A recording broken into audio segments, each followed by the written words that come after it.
2. On peut stabiliser sur les participants. Donc, bienvenue à toutes et tous. Bienvenue et merci de votre participation dans ce webinaire de lancement d'Horizon Europe pour le domaine espace. Je pense que vous m'entendez bien.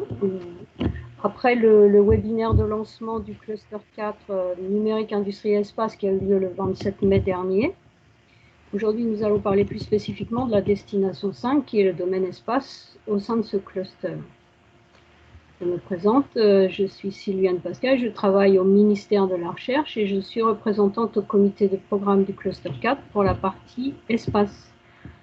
Je fais également fonction de coordinatrice de PCN Espace pour l'instant et avec l'aide des responsables PCN au ministère, en attendant l'arrivée, que j'espère prochaine, de la personne qui est en cours de recrutement sur ce poste de coordinateur PCN.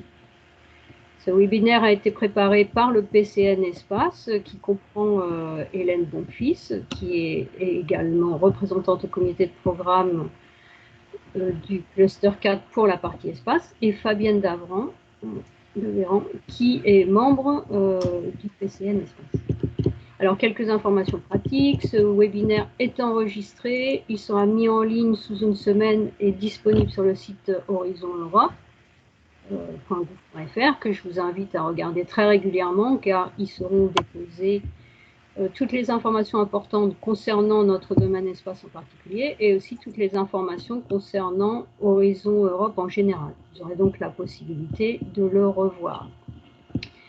Vos caméras et micros sont éteints et pour les questions que nous espérons nombreuses et ciblées sur le domaine espace, nous vous invitons à utiliser le chat tout au long du webinaire. Nous vous répondrons soit directement dans le chat, soit lors d'une séance, la séance questions-réponses qui aura lieu après la présentation de la commission, et éventuellement aussi en toute fin de webinaire s'il nous reste un peu de temps. Alors, le programme de ce webinaire, vous l'avez reçu avec le lien Teams. Donc après cette courte introduction, nous aurons le plaisir d'accueillir Rémi Denos de la Commission européenne, que vous voyez à l'écran, qui va nous présenter le programme de travail 2021-2022 qui vient tout juste d'être adopté et mis en ligne et qui pourra aussi répondre à toutes vos questions sur ce programme lors d'une session questions-réponses. Ensuite, Hélène Bonfils nous présentera le nouveau dispositif d'accompagnement des points de contact nationaux PCN pour l'espace qui se met en place actuellement. Puis nous écouterons le précieux témoignage de Luc Herrero de la société Comat et lauréat d'un projet H2020 qui nous fera part de son retour d'expérience sur le montage et la coordination d'un projet européen. Enfin, Fabienne Davran nous aidera à rechercher dans le programme Horizon Europe plus largement l'ensemble des opportunités pouvant intéresser les acteurs du spatial. Et en toute fin de séance, nous nous retrouverons pour une conclusion et éventuellement une petite session questions-réponses plus large si le temps le permet. Voilà. Il est maintenant temps pour moi de passer la parole à Rémi pour sa présentation d'Horizon Europe, alors que je vais essayer d'afficher et de vous afficher.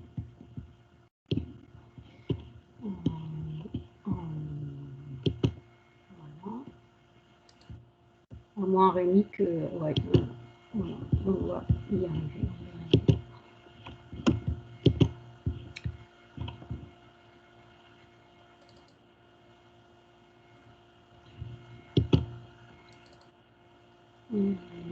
Est-ce que vous voyez quelque chose hein? Ouais, voilà, les planches commencent à s'afficher. Bien. Okay. Ok, eh bien, donc...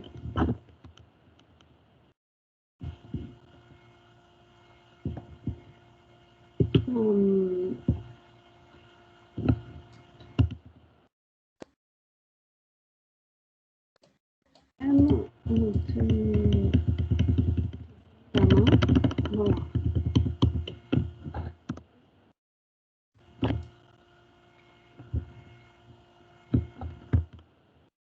Peut Rémi faire défiler les planches? Voilà.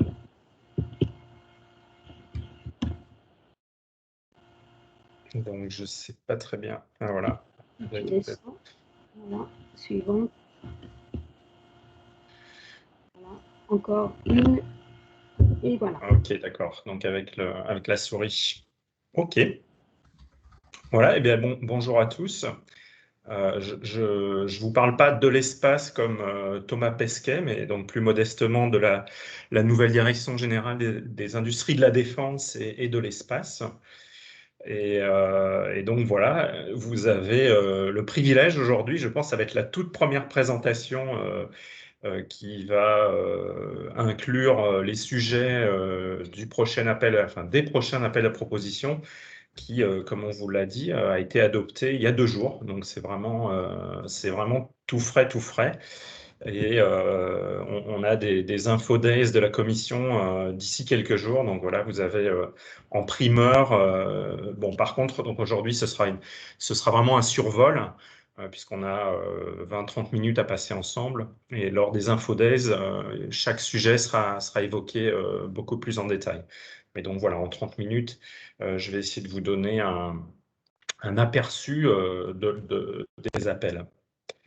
Alors, oups, ah, d'accord, il fait un petit temps de réaction. Donc voilà, cette planche montre un petit peu où on se situe dans Horizon Europe. Hein. Vous voyez les 3 piliers avec plus la recherche amont, Excellent Science, le premier pilier, et puis plus à droite, ce qui est plus innovation, donc probablement plus proche du marché en général. Nous, on est dans ce pilier central qui représente globalement la moitié de tout le financement d'Horizon Europe. Et donc, vous voyez les différents clusters et comme Sylviane et Hélène l'ont dit, on se trouve dans le cluster 4, Digital Industry and Space. Et donc, on partage au sein de ce grand cluster avec donc tout le digital, les matériaux, tout ce qui est manufacturing. On partage un budget qui est un petit peu plus de 15 milliards d'euros pour les 7 ans, pour les 7 années d'Horizon Europe. Et quand je dis plus de 15 milliards d'euros, en fait, ça inclut un financement de ce qu'on appelle Next Generation EU, qui est un recovery package. Alors, je m'excuse là de mon franglais. Mais c'est vrai qu'on est habitué à travailler beaucoup en anglais. Donc voilà, nous, on est un petit acteur, on va dire, petit acteur, mais quand même important. Et je vous donnerai un petit peu les niveaux de financement auxquels on peut s'attendre. Avant de commencer avec la recherche, je voudrais vous présenter en une planche le programme Espace, le tout nouveau programme Espace, qui lui aussi a été adopté récemment avec un budget total de un peu plus de 13 milliards, donc qui est en dessous des 16 milliards de la proposition initiale de la Commission. Mais bon, 13 milliards, ça reste une somme significative. Et pour la première fois dans ce programme Espace, on va trouver sur le même programme, sous le même chapeau, on va trouver Galileo et EGNOS, on va trouver Copernicus, donc qui sont les deux programmes phares existants que vous connaissez sûrement tous. Et puis, on va trouver également donc Space Situational Awareness et donc SST, qui ont été lancés sous Horizon 2020 et qui deviennent maintenant qui deviennent une composante à part entière. Et puis le tout nouveau GovSatcom, qui lui aussi a été lancé sous Horizon 2020 et qui devient la 4e composante du programme spatial. Alors, pourquoi je vous ai présenté ce programme spatial? Ouais, parce qu'en fait, une partie du budget de la recherche va aller au financement de ces composantes. Donc, c'est vraiment le bloc que vous voyez en haut à droite dans la planche. Hein. Vous reconnaissez, donc vous voyez GNSS, vous voyez donc pour l'évolution en fait de l'infrastructure de GNSS, vous voyez l'évolution des services, que ce soit donc pour GNSS et Copernicus, vous voyez le développement d'applications. Et puis, vous retrouvez donc SSA, GovSatcom, et puis des nouvelles choses, Quantum et Cassini, qui vous seront présentées. Le bloc de gauche, lui, est plutôt là pour, on va dire, un support au secteur spatial européen. Ça se focalise principalement sur les satellites et les lanceurs, donc qu'on appelle Upstream Space. Et c'est du support à la compétitivité et c'est pour renforcer notre capacité à accéder à l'espace, hein, et à l'utiliser donc, pour les citoyens européens, pour l'industrie européenne, pour la société européenne. Et cette partie-là, elle est, on va dire, guidée par un agenda de recherche, donc Strategic Research and Innovation Agenda, qui est aussi disponible, qu'on a développé avec les stakeholders. Et puis vous voyez en bas un bloc un peu transversal qui inclut Critical Technology for Non-Dependence, IoD, IOV, Space Science, Education and Skills, donc des choses qui sont d'intérêt finalement pour tout le monde, tant pour notre programme espace que pour la communauté plus large de recherche et d'innovation. Alors, pour les 2 premières années, alors, voilà. Pour les 2 premières années, donc 2021-2022, on va programmer environ un total de un peu plus de 500 millions d'euros, donc de l'ordre de 250 millions d'euros par an, donc 250 millions d'euros pour 2021, 250 millions d'euros pour 2022. Et ça va être programmé en 5 blocs, si on veut. Alors, en fait, on a, donc vous voyez les 4 rectangles là, principaux représentent les 4 appels à propositions que vous allez trouver dans ce programme de travail. Donc, évidemment, il y en a un par an. Madame Caillon? Oui, bonjour, c'est Ouais. Hélène Bonfils à l'appareil. Hélène, on vous entend. Hélène, coupe ton micro, s'il te plaît. Oui, alors, Hélène, voilà. coupe ton micro. Voilà, je pense que Hélène est rentrée dans le silence. Donc, 4 appels à propositions, donc un en 2021, un en 2022.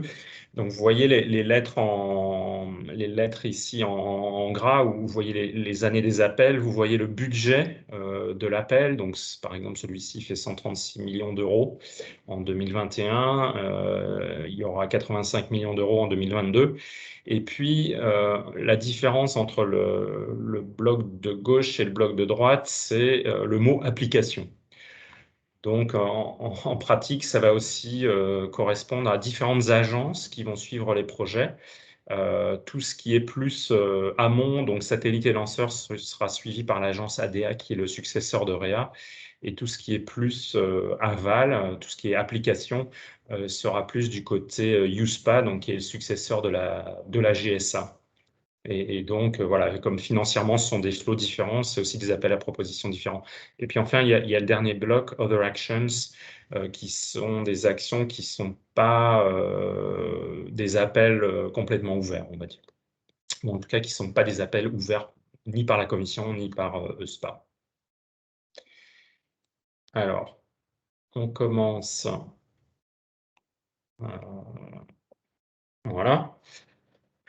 On commence par le premier bloc, la première année, l'appel 2021. Donc, vous vous souvenez, compétitivité, accès à l'espace. Sous compétitivité, on a 2 sujets principaux, donc, qui sont SATCOM. Donc, le sujet, alors si vous regardez dans le texte, qui d'ailleurs est le seul document qui fait foi, hein, sur ces slides, il peut y avoir des petites imprécisions ou des petites incorrections. Donc vraiment, c'est toujours le texte auquel vous devez vous référer.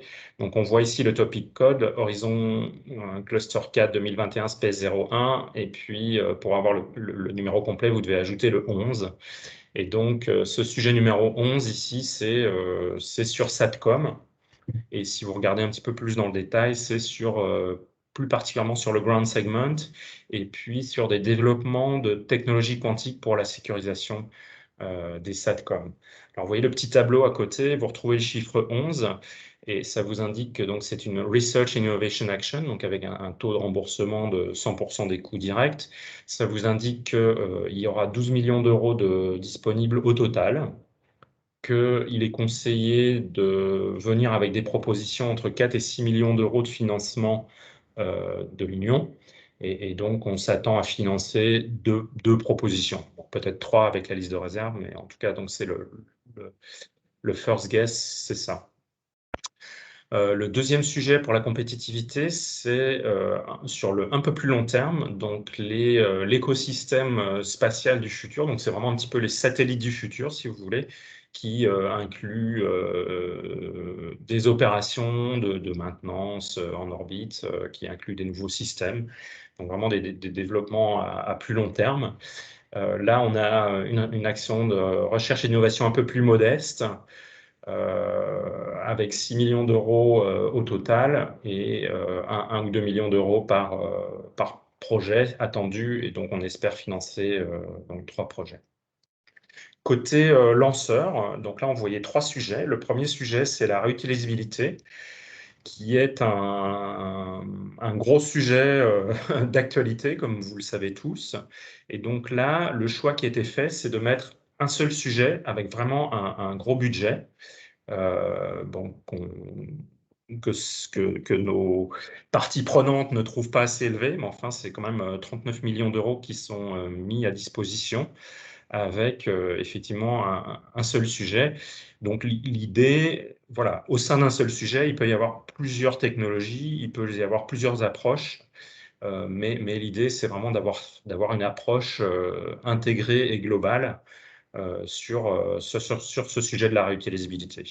Donc ça veut pas dire qu'il y aura qu'un seul type de technologie, mais on aimerait voir au sein de ce projet toutes les solutions retenues par les proposants testées ensemble et probablement comparées.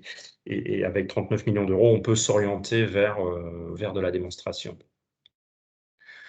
Le deuxième sujet, c'est sur de la propulsion, donc high thrust, low cost, un sujet, lui aussi, avec un financement relativement important, presque 20 millions d'euros, donc, qui est aussi Research and Innovation Action. Et donc, comme je l'ai dit, on s'attend à avoir aussi un sujet. Donc ici, on parle de ground test, pas de flight test, évidemment.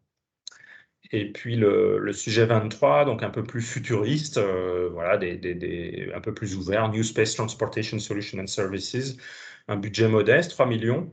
Et là, on s'attend à financer 2 projets. Alors, ici, toujours dans le même appel, on passe dans le bloc qui est pour le programme spatial, si vous voulez. Alors, comme on l'a fait dans Horizon 2020, la partie de l'évolution de l'infrastructure de Galileo EGNOS se trouve sur Other Action et en fait sera déléguée à l'ESA. Par contre, pour ce qui est de l'évolution des services Copernicus, que vous voyez ici, il y a 4 services qui seront développés, donc Climate, Atmosphere, Security and Emergency, enfin 3 services, pardon, et puis un sujet un peu transversal, le sujet 44, qui sont donc pour l'évolution à travers, si vous voulez, les différents services et les 6 services de Copernicus que vous voyez ici avec une petite icône. Alors, vous voyez, pour chacun des sujets, donc ce sont tous des RIA. Vous voyez les budgets qui sont attribués. Donc, pour les 3 premiers services, on s'attend à financer un seul projet. Par contre, pour la partie cross-cutting, on a prévu d'en financer 2. Et donc, vous voyez les niveaux financement ici.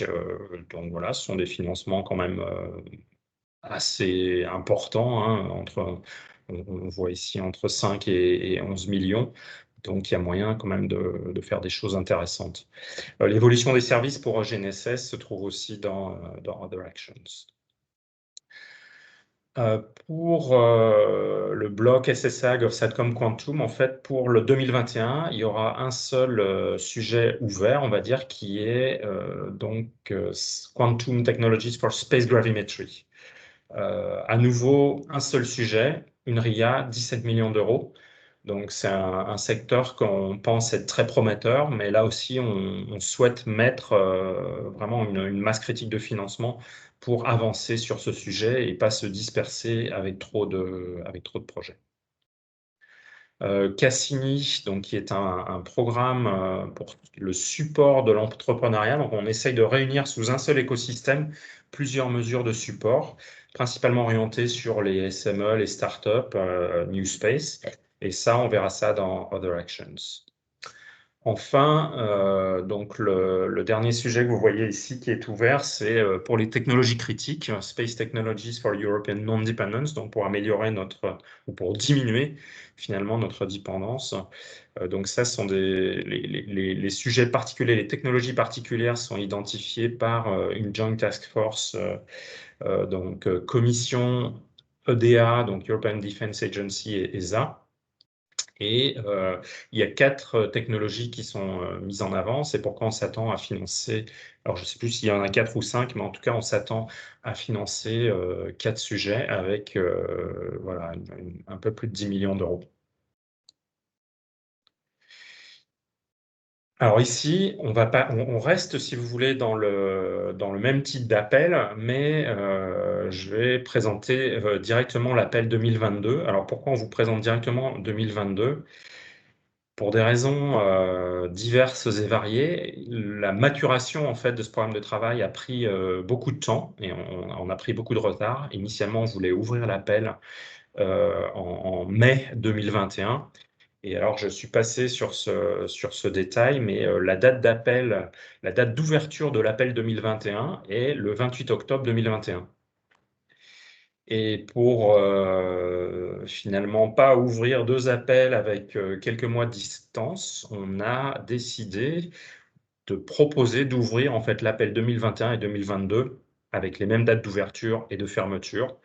Donc ça, c'est un peu innovant peut-être pour la communauté et j'espère que ça créera pas trop de confusion. Mais je veux dire virtuellement pour les proposants, sur ces 2 appels, c'est la même date d'ouverture, la même date de fermeture. Donc en gros, c'est un petit peu comme si c'était un peu le même appel pour les proposants. Budgétairement, pour nous, il va y avoir un budget 2021, un budget 2022. Donc ça fait une différence. C'est pourquoi il y a 2 appels. Alors, en 2022, on retrouve toujours les mêmes thématiques, la compétitivité et l'accès à l'espace, avec cette fois un gros projet qui tend vers la démonstration pour les Future Space Ecosystems, donc vraiment les développements à plus long terme. Donc finalement, c'est tous les développements de Peraspera qui sont arrivés à un certain niveau de maturation qu'on va proposer de tester plutôt vers la démonstration. Donc à nouveau, ici, on souhaite voir un seul projet avec une masse critique de financement qui est de 26 millions d'euros. Donc avec 26 millions d'euros, je pense qu'il y a moyen de faire quand même quelque chose de significatif, conséquent et démonstratif. On va reprendre un sujet qui est donc dans la continuité du SRC EPIC, Technologies Engineering Building Blocks for Electric Propulsion, avec donc des niveaux de financement plus modestes. Donc là, c'est Innovation Action, 3 sujets. Donc vous voyez que c'est pour développer des building blocks. Donc on s'attend à financer voilà, 3 building blocks avec des sommes un peu plus modestes, entre 1 et 2 millions d'euros par projet. Et puis, un sujet, donc observation de la Terre, dans une approche end-to-end, end-to-end systems, bon, qui va rester modeste. Je vois ici un budget de 8,1 millions d'euros et on pense financer 3 projets. Pour ce qui est accès à l'espace, donc accès à l'espace, on a vraiment mis l'accent en fait sur le budget 2021. Bon, de fait, ce sujet que vous voyez sur des sites multi-site flexible industrial platform, donc qui sont plus sur les sites de lancement, à la fin, bon, va être ouvert en même temps. C'est un sujet modeste, une RIA, 2 millions d'euros au total, et on pense financer un projet. Côté, donc je repasse maintenant sur le programme espace. Donc je ne vais pas revenir sur ce qui se trouve dans Other Actions, mais je vais aller directement donc à Copernicus. Et donc là, vous voyez clairement qu'on va s'adresser aux services qui n'ont pas été couverts par le budget 2021. Donc vous voyez maintenant le service marine, vous voyez donc les futures missions donc, qui seront pour la mesure du CO2, des émissions de CO2, et vous voyez le Land Monitoring Service, donc l'évolution du Land Monitoring Service. Alors, vous voyez que ces 4 sujets, donc 41, 42, 43, sont tous des RIA.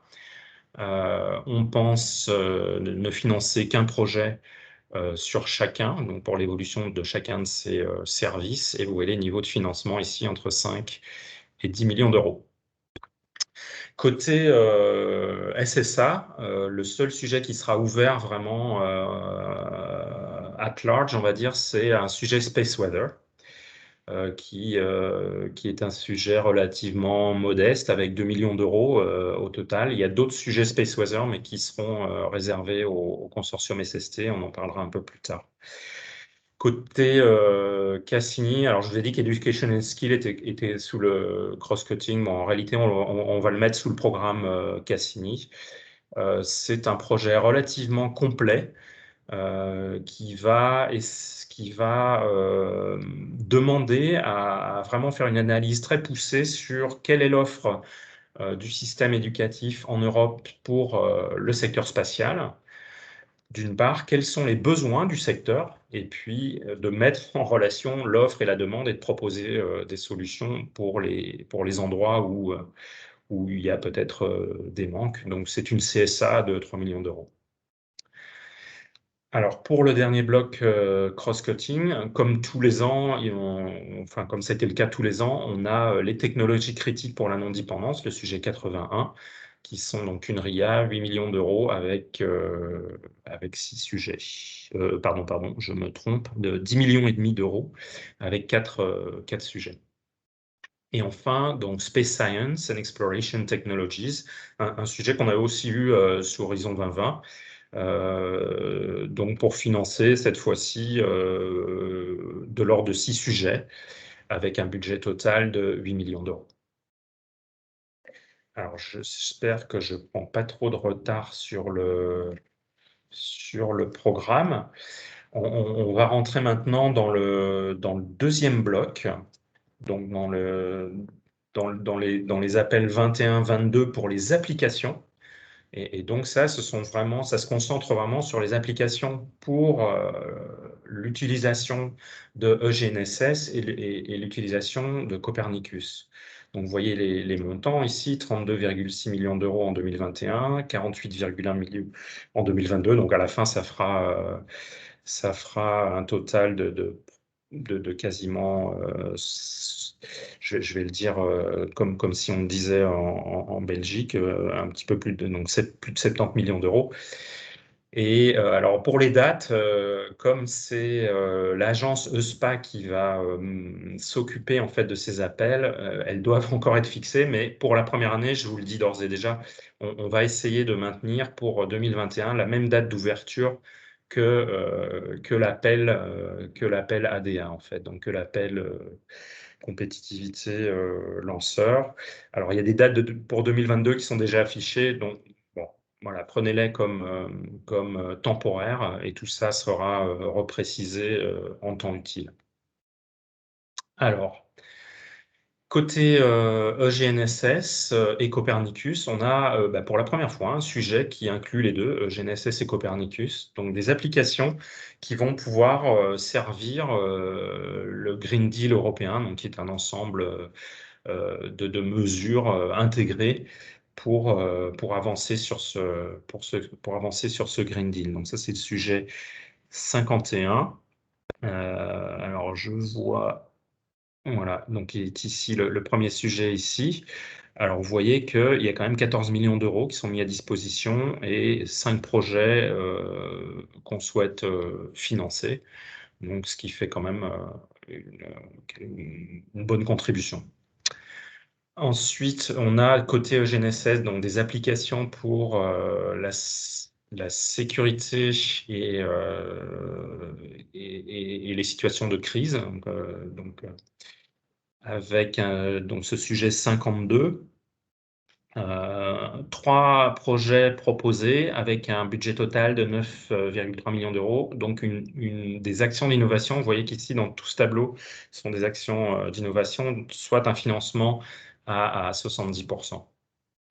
Et donc, le dernier sujet, 53, donc, ce sont des applications pour le digital, la digitalisation de GNSS. Alors ça, c'était l'appel 2021. L'appel 2022, donc là, peut-être que côté ESPA, on n'aura pas les mêmes dates en 21 et en 22, donc ça reste à voir. Alors ici, on trouve donc côté GNSS, on trouve des applications pour la mobilité intelligente. Donc ça, c'est le sujet 51. Vous voyez que c'est une action d'innovation avec un budget total de presque 10 millions d'euros et 3 projets qu'on espère retenir. Alors le sujet 52, c'est un sujet original parce que c'est un PCP, donc Public Procurement, Public Sector as Galileo and Copernicus User.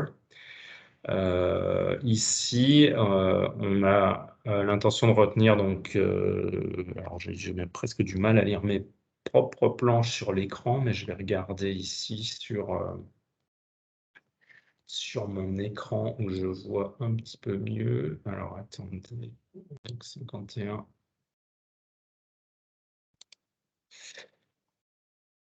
Voilà, donc ce sujet 52, pardon, le PCP, donc 5 millions d'euros, et on espère en financer 2. Donc ça, c'est relativement nouveau. Il y aura des séances d'information sur ce nouvel animal, en fait. Côté Copernicus, donc là, vous voyez des applications pour l'économie numérique. Donc ça, c'est le sujet 54. Il s'agit d'une action d'innovation. On pense financer 3 sujets avec un budget total qui est proche de 10 millions d'euros. Ensuite, on a le sujet 55, qui est vraiment un sujet digital, numérique, avec l'utilisation des technologies d'intelligence artificielle et de high performance computing appliquées donc aux données Copernicus. Donc ça, c'est le sujet 55. Ici, on propose donc aussi de retenir 3 projets pour un volume total aussi proche de 10 millions d'euros. Alors, ensuite, le sujet 56 est un sujet de coopération internationale où donc on pense retenir 5 projets, donc 5 projets un peu plus modestes. Donc regardez bien la description du sujet pour ce qui est demandé en termes de partenariat avec les partenaires internationaux, un budget total donc de 5 millions d'euros, ce qui fera donc des relativement petits projets. Et puis finalement, le sujet 61, donc GovSatcom Service Development and Demonstration. Donc ici, presque aussi 10 millions d'euros, ce sont des RIA, et il y a 6 projets qui seront financés. Alors donc j'ai fini un petit peu la description des appels, on va dire, ouverts 2021-2022, et puis je vais passer donc juste une planche sur la section Other Actions. Alors,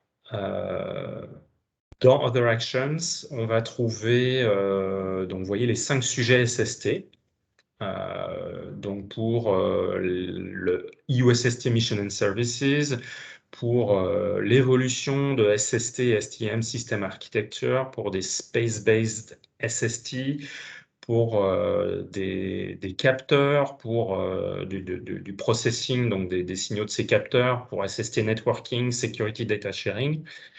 Je vais pas passer beaucoup de temps là-dessus. En fait, c'est donc des grounds to identify beneficiary, et le bénéficiaire est ce qu'on appelle le SST Consortium, donc qui est un consortium qui va se mettre en place dans le courant 2021. C'est pourquoi en fait ces actions seront plutôt ouvertes et mises en place en 2022. Mais donc pour ça, il faut être membre du consortium SST. Donc par contre, ce consortium SST n'est pas figé. Il probablement s'étoffera au fur et à mesure des années avec de plus en plus d'États membres.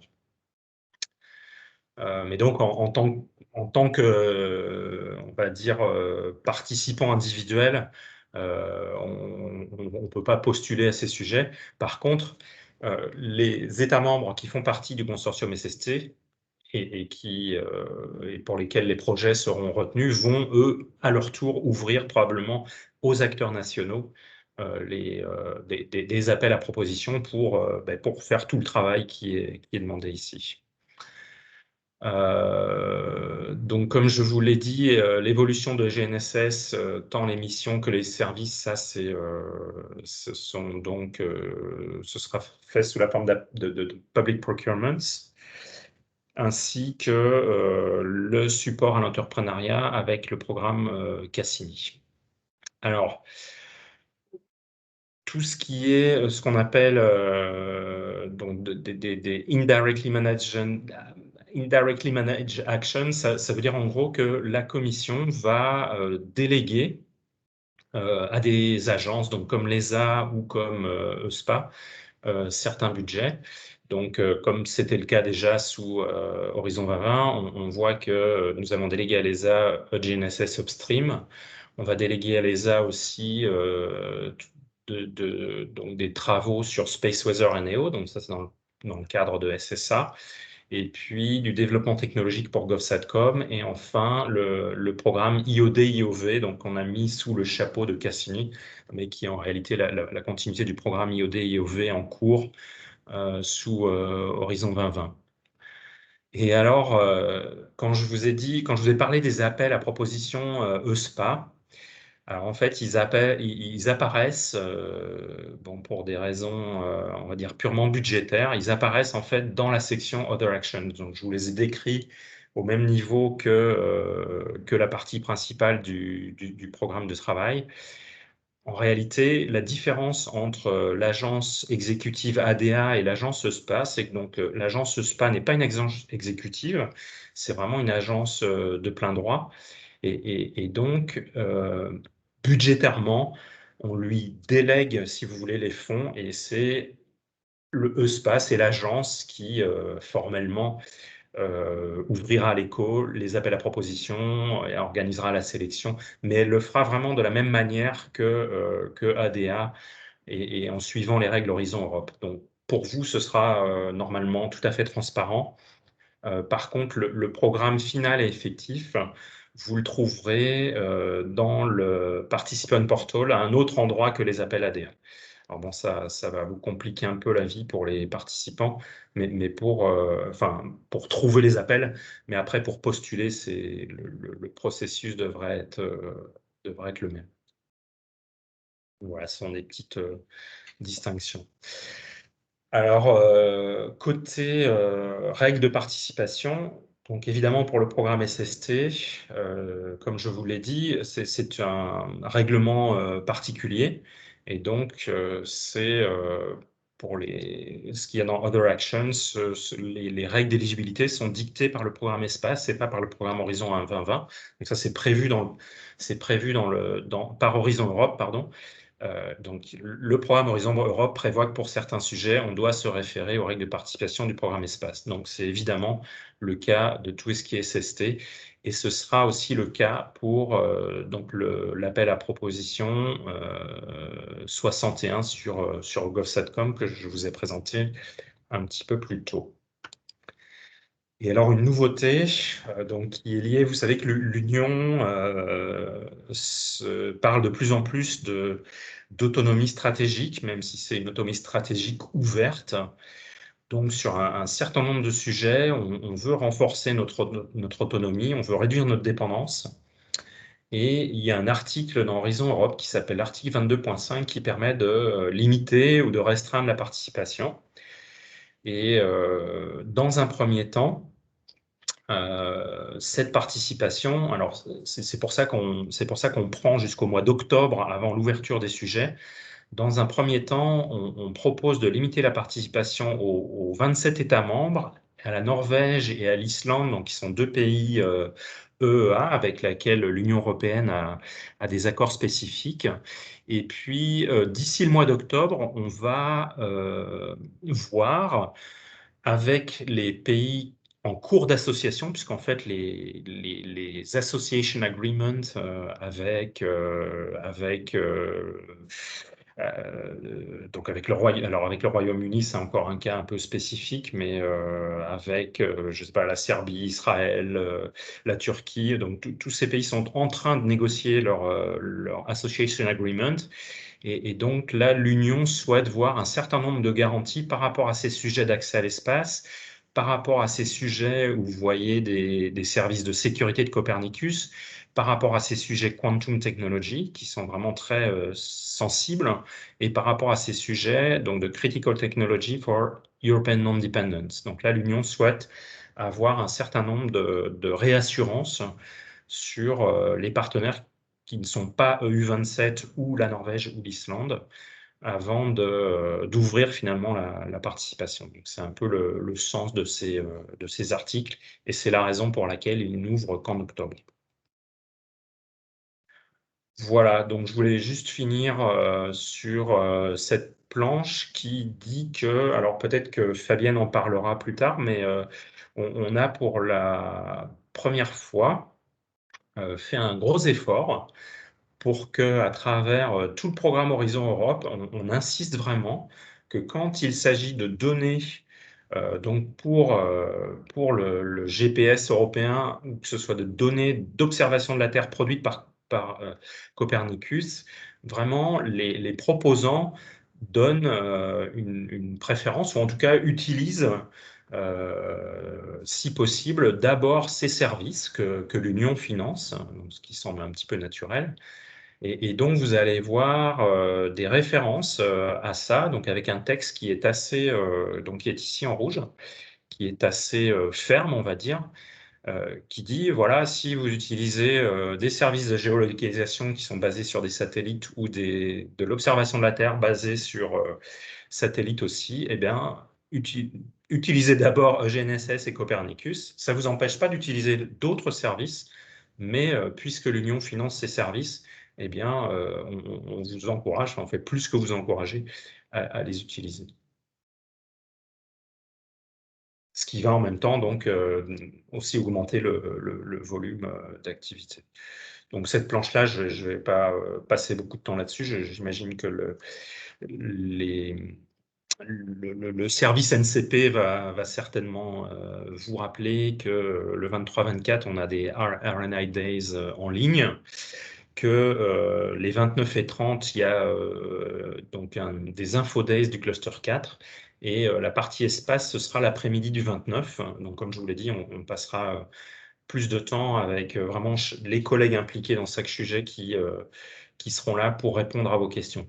Le format de ces infodays sera le suivant. En fait, chacun des sujets sera commenté et préenregistré, et donc vous pourrez les consulter quand vous voudrez. Et pendant les infodays, l'esprit donc du 29 l'après-midi, ce sera plus de venir directement avec vos questions, avec vos questions. Et donc, on passera moins de temps à présenter les sujets puisque la présentation sera disponible en ligne, et plus de temps à parler avec vous et à répondre à vos questions. Et évidemment, il y a un network NCP qui va se mettre en place aussi sous Horizon Europe, c'est prévu. Et je comprends qu'aujourd'hui, Hélène vous en dira quelques mots.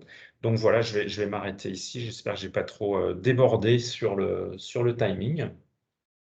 Et donc, je vous rends la parole, Sylviane.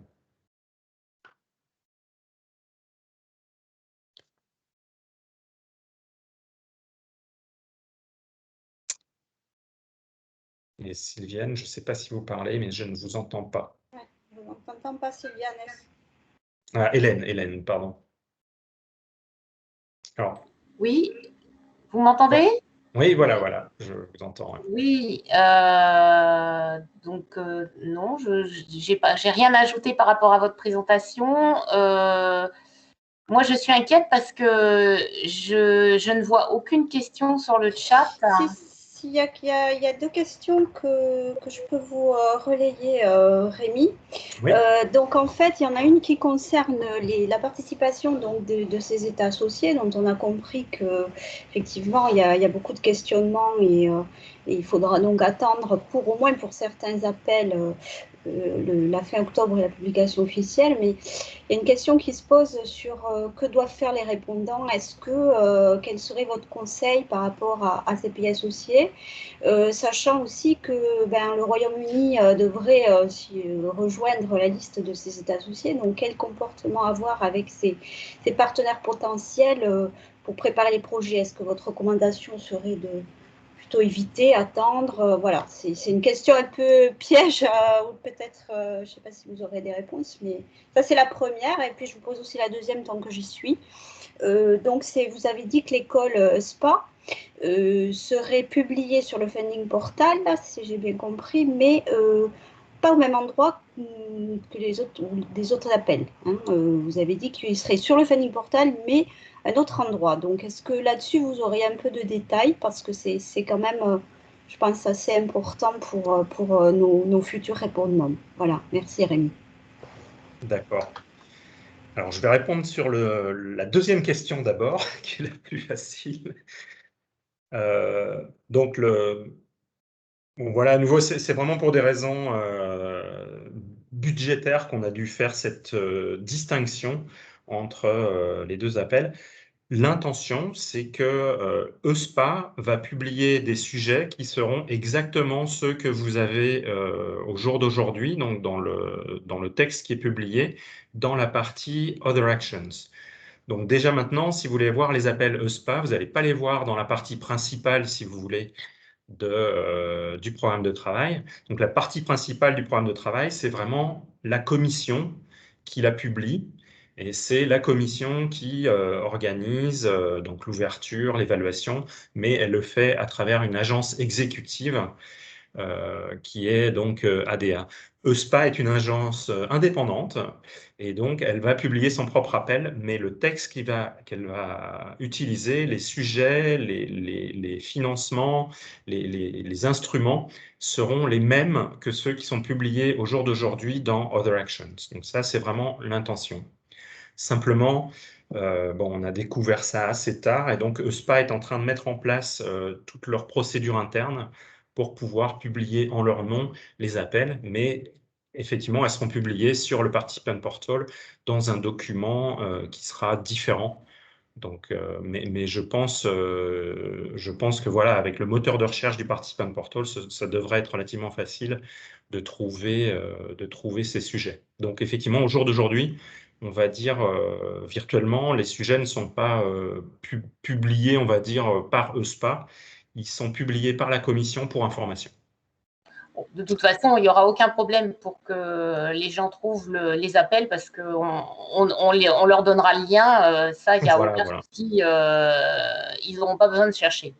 Mais on peut dire, pour l'instant, ce que nous donne, ce que nous a dit la commission, et c'est ce que Rémi vient de dire, c'est-à-dire que concernant ces appels qui avant faisaient partie des appels ouverts dans H2020, ce qu'on appelle les appels ouverts, ils devraient garder dans leur gestion un mode de fonctionnement proche de ce qu'on appelle, nous, les appels ouverts.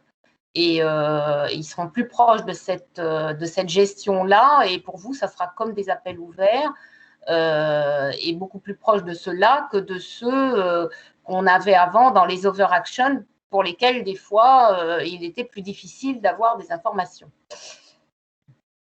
Tout à fait, ouais, c'est vraiment l'intention. Voilà. Alors, sur le sujet des pays tiers, alors ça, c'est un sujet très délicat. Je vais me garder de vous donner des conseils sur le sujet parce qu'en fait, vous êtes les mieux placés pour décider de la meilleure stratégie. Je vais peut-être juste peut-être donner plus de détails donc, sur l'intention. Alors, l'intention initiale, donc sur des sujets, donc vous voyez bien les lanceurs. Alors bon, donc d'abord regardez si le sujet tombe sous l'article 22.5. Ce ne sont pas tous les sujets. Donc comme je l'ai dit, c'est quasiment la totalité ou probablement la totalité des sujets accès à l'espace. Il y a Quantum et il y a Security. Et puis on a aussi le sujet Satcom parce qu'il y a Quantum dedans. Mais donc, tous les autres sujets, Copernicus, GNSS Downstream, tout ça, il n'y a pas d'article 22.5, il n'y a pas de restriction. Donc sur ces sujets-là, vous ne devez pas vous poser de questions, vous travaillez avec vos partenaires des pays tiers comme habituellement. Donc, c'est vraiment ces sujets qui ont été listés sur la dernière planche qui sont concernés. Donc, pour ces sujets-là, pour être tout à fait honnête avec vous, l'intention initiale était de limiter à EU27 et EEA. Donc EU27 et la Norvège et l'Islande, avec qui on a un accord très substantiel, très cadré, et dans lequel on a des assurances assez fortes vis-à-vis de tout ce qui touche à la sécurité, à la souveraineté ou à l'autonomie. Donc c'est pour ça qu'à la base, EU27, donc Norvège et Islande, on se trouve vraiment dans un cadre de confiance et où on est certain que ça va pas, que ça va contribuer à préserver l'autonomie, à augmenter l'autonomie de l'Union européenne. Donc évidemment ensuite, Royaume-Uni, Suisse, Israël, peut-être même Turquie, je ne sais pas, qui sont des pays qui ont contribué dans le passé à des sujets, y compris comme accès à l'espace. Donc là, la Commission veut vraiment renforcer son autonomie et son assurance sur le fait que quand des technologies critiques sont développées avec ces partenaires-là, elles ne vont pas être utilisées avec des intérêts contraires à l'Union européenne. Ce serait quand même un comble de financer des projets qui finalement résulteraient à diminuer notre autonomie ou notre capacité à utiliser ces technologies.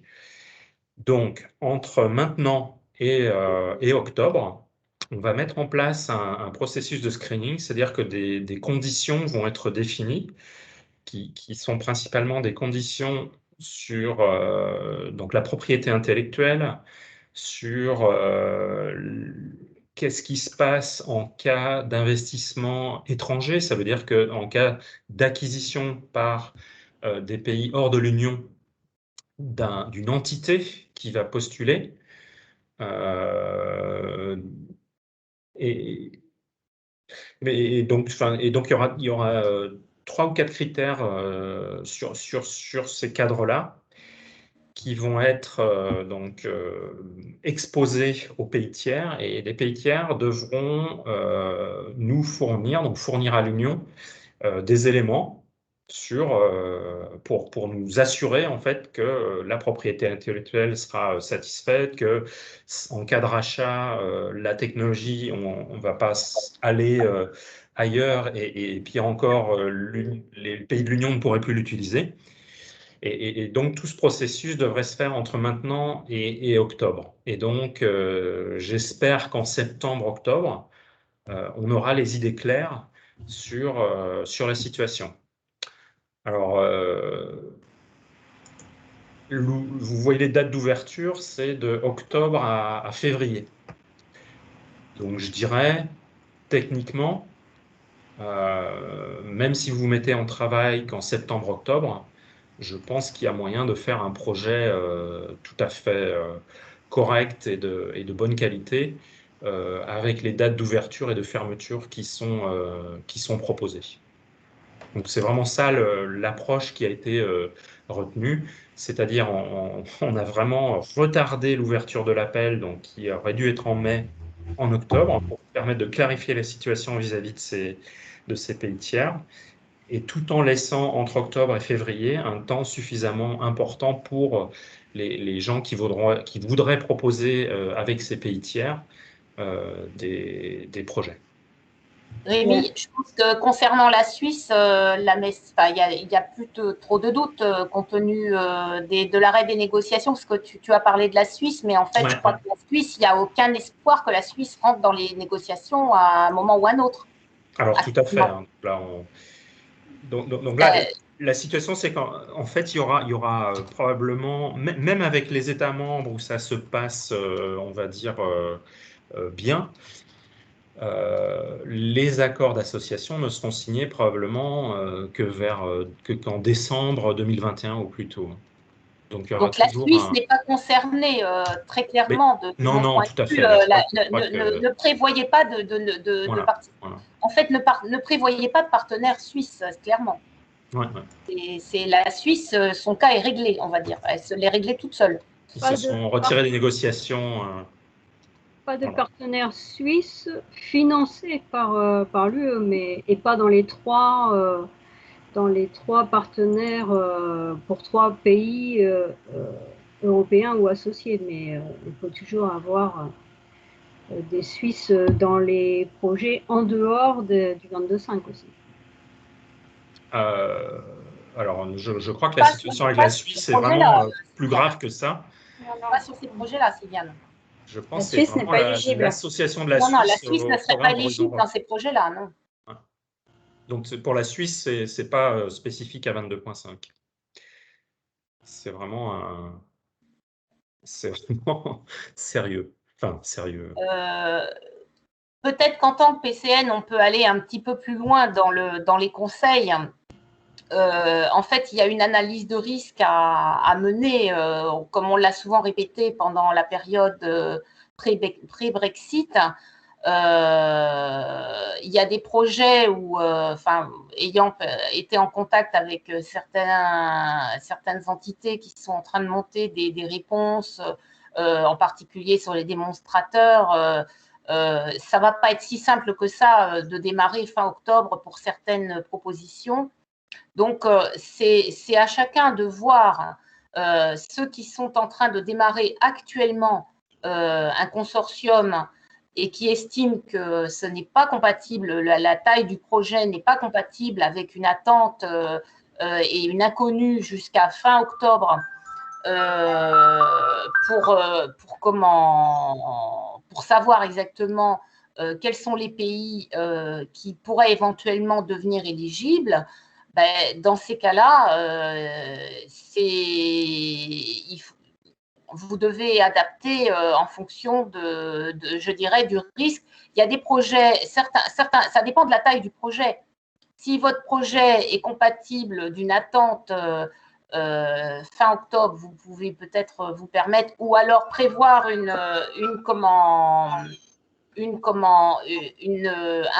plan B et éventuellement 3 autres entités de 3 pays différents. Mais sinon, clairement, si vous ne voulez pas prendre de risques, dans ces cas-là, il ne faut pas prévoir des partenaires de ces pays-là. C'est ce qu'on vous avait dit pour le Brexit et ça reste valable dans le cadre de ces appels. Pour terminer peut-être sur ce sujet, on a une question dans le chat sur la Suisse. Est-ce qu'elle se retire pour tout Horizon Europe? Oui, mais même au-delà d'Horizon Europe d'ailleurs. Donc c'est tout le programme Horizon Europe qui est concerné, pas que le PCN. Je ne serais pas aussi catégorique. Hein. En fait, la Suisse, les discussions qu'il y avait avec la Suisse, c'était un accord global avec l'UE. Et c'est ça qui n'a pas débouché. Et donc maintenant, il faut que la Suisse reparte sur un accord spécifique Horizon Europe, mais les discussions n'ont pas encore commencé. Mais les discussions pourront aboutir un jour à retrouver la Suisse en pays associé. Ah, mais bien sûr, mais là, on parle du call 2021-22. Bien sûr, d'ici la fin d'Horizon Europe, il est tout à fait possible qu'on retrouve la Suisse. Mais là, dans l'immédiat, pour ce call-là qui ouvre en fin octobre, ça ne sera pas possible, c'est sûr. Et donc, c'est vraiment du cas par cas. Donc, pour le Royaume-Uni, de ce que je comprends, il y a donc le TCA qui est en place, qui définit l'association du Royaume-Uni avec l'Union européenne. Et donc, ce qui doit être fait, c'est analyser est-ce que ce TCA donne les garanties suffisantes pour l'article 22.5. Bon, mais ça, je pense qu'il y a les services légaux qui sont en train de se pencher dessus. Ouais, donc c'est... Oui, parce que de base, l'accord qui a été fait pour le Brexit permet au Royaume-Uni d'être d'ores et déjà pays associé. Oui, à Horizon Europe.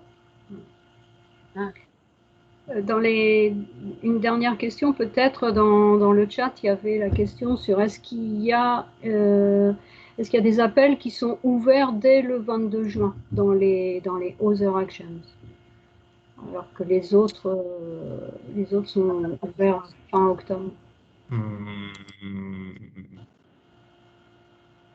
Non, je vois pas comme ça directement, puisque donc tout ce qui est programme SST, bon, enfin à nouveau de toute façon c'est pour le consortium, donc c'est pour le partenariat SST et c'est tout pour 2022. Pour le reste, non, hein, puisqu'il faut toujours du temps pour que ça se pour que les tenders se mettent en place et des choses comme ça. Donc je pense pas. Et la dernière question, c'est les calls sont publiés et cependant n'ouvrent qu'à fin octobre. Et est-ce qu'on peut se référer au texte actuel ou est-ce qu'il risque d'évoluer d'ici fin octobre?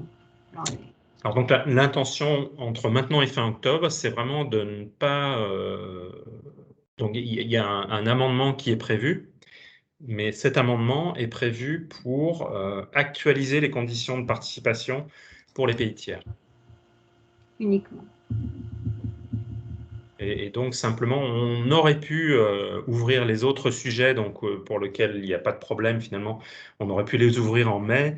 Mais bon, l'espace, donc je vous ai dit, hein, c'est en gros 250 millions d'euros par an, sachant qu'il y en a une partie qui est dans Other Actions. Donc on n'a pas voulu commencer à ouvrir 2 calls par an pour quelques sujets. Donc voilà, on a voulu rationaliser un petit peu. Et donc c'est pourquoi, voilà, d'un côté on a retardé le call 2021, d'un autre côté on a avancé le call 2022. Donc, ok. Merci beaucoup Rémi pour cette présentation et puis toutes les réponses aux questions, très claires. S'il n'y a pas d'autres questions, on va continuer la présentation cet après-midi par le nouveau dispositif PCN par Hélène. Est-ce que vous voyez les planches suffisamment bien là? Oui, on voit très bien, Sylviane. Oui. Okay. Donc Hélène, je te donne la parole. Oui, je veux bien. Donc, oui, donc je vais vous présenter donc le dispositif, le nouveau dispositif des points de contact nationaux. Planche suivante.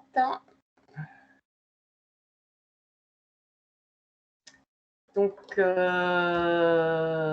les points de contact nationaux, dont le principal objectif est de promouvoir ce nouveau programme Horizon Europe auprès de la communauté de recherche, de développement et d'innovation. Donc bien sûr, informer les nouveaux, les candidats qui souhaitent proposer donc des projets en réponse aux appels, cibler éventuellement de potentiels nouveaux participants et former les réseaux, que ce soit régionaux, locaux, thématiques, et les relais Horizon Europe dont je vais vous parler, qui sont une entité nouvelle. Alors, les nouveautés de ce nouveau dispositif, donc le ministère a souhaité professionnaliser son réseau de PCN. Donc là, nous sommes tous embauchés soit à temps plein, soit à temps partiel par le ministère, donc détachés.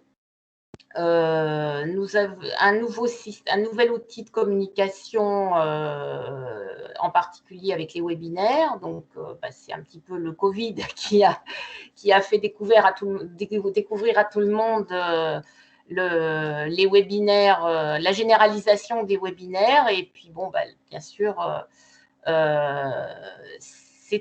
un outil quand même qui est performant et par rapport aux infodays où finalement ça nécessitait même si dans l'espace on a des communautés qui sont très centralisées sur en gros 3 points, malgré tout il y avait quand même des personnes qui n'étaient pas forcément et en région parisienne et en région toulousaine et en région cannoise. Et donc, du coup, les webinaires permettent à tout le monde de pouvoir participer plus facilement à ces séances d'information. Et donc, une interaction accrue avec les fonctions support et les écosystèmes de l'accompagnement. Et une meilleure connaissance aussi des autres programmes et une attention particulière au secteur privé. Alors, c'est vrai que nous, dans le spatial, on était déjà très tournés sur les secteurs privés. Planche suivante. Alors, donc, il y a 19 réseaux PCN, dont un spécifique pour l'espace. Donc, pour les points de contact espace, nous sommes 3. Sylviane Pascal qui coordonne donc ce réseau. Alors, de façon temporaire, donc il y a une personne qui est en cours de recrutement et qui va arriver donc le 1er septembre. Et Fabienne Daveyran et moi-même. Qui étions, d'ailleurs, on était toutes les 3 déjà PCN dans H2020. Donc, je pense que ceux qui ont l'habitude, qui étaient déjà proposants sur H2020, nous connaissent déjà toutes les 3. Planche suivante. Donc, alors, qui dit nouveau programme dit nouveau site. Donc, un nouveau site horizoneurope.gouv.fr sur lequel vous aurez la possibilité, bien entendu, de contacter les PCN comme précédemment. Alors, sur ce nouveau site, c'est sur la première page, en haut à droite, là où il y a la petite flèche. Oui, alors moi, j'utilise ma flèche, mais ça ne sert strictement à rien. Mais bon, sur la planche, vous voyez sur la partie gauche, il y a une flèche. C'est en haut à droite. Donc, ça permet de contacter les PCN. Planche suivante. Alors là, j'ai perdu. Il s'est passé quelque chose là. C'est toujours la même planche. Sylviane? Tu m'entends? Oula. Oui, excusez-moi, j'ai essayé de mettre les planches en plus grand, mais... Non, vaut mieux rester comme elle était, là. Ok, excusez-moi, j'y retourne.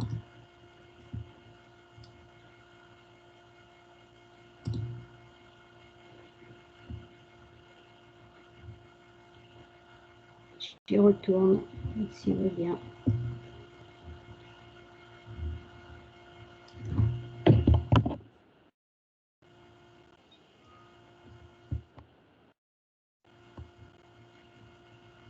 Voilà.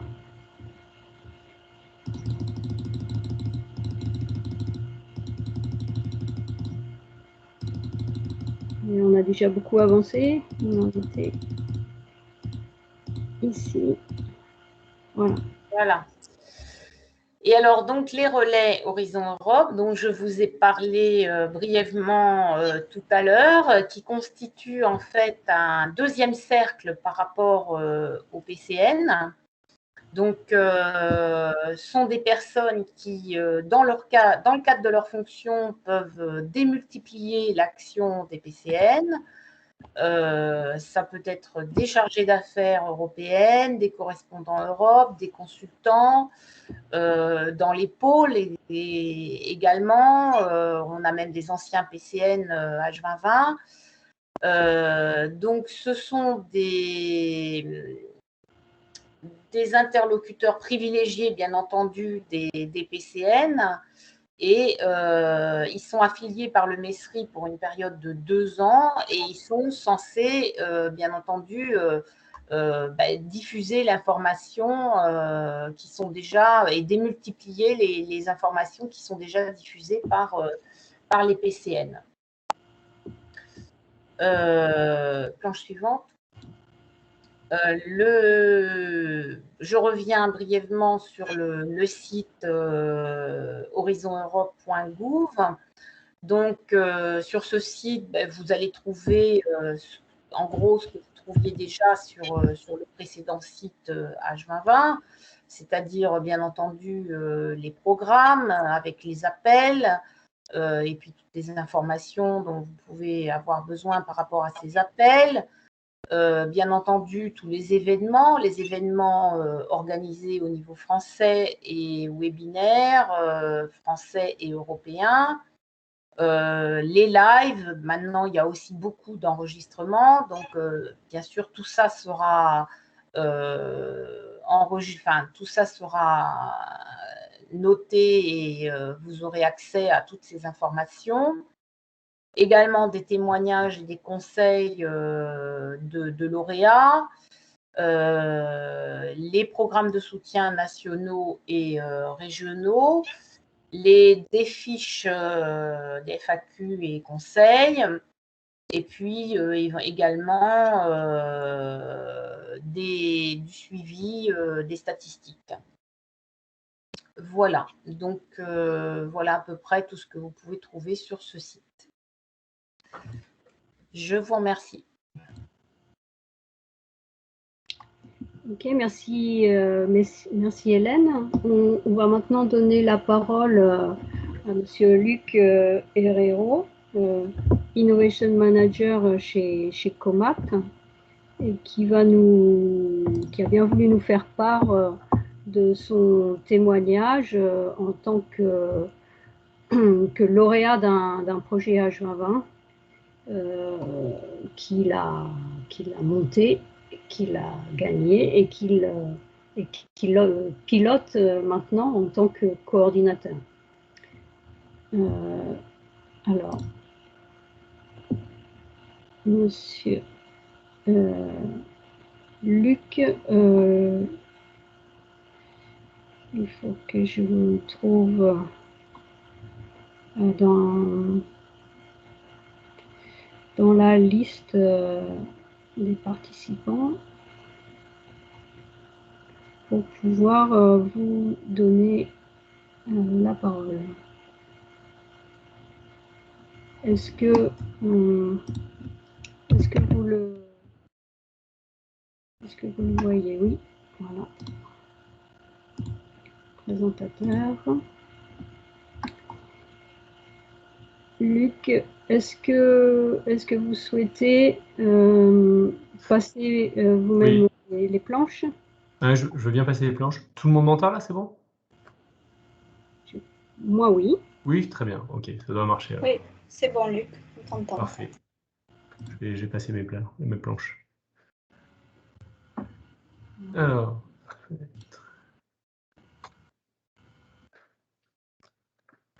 hop là. Est-ce que vous voyez les planches à l'écran? Oui, c'est parfait. Parfait, ok.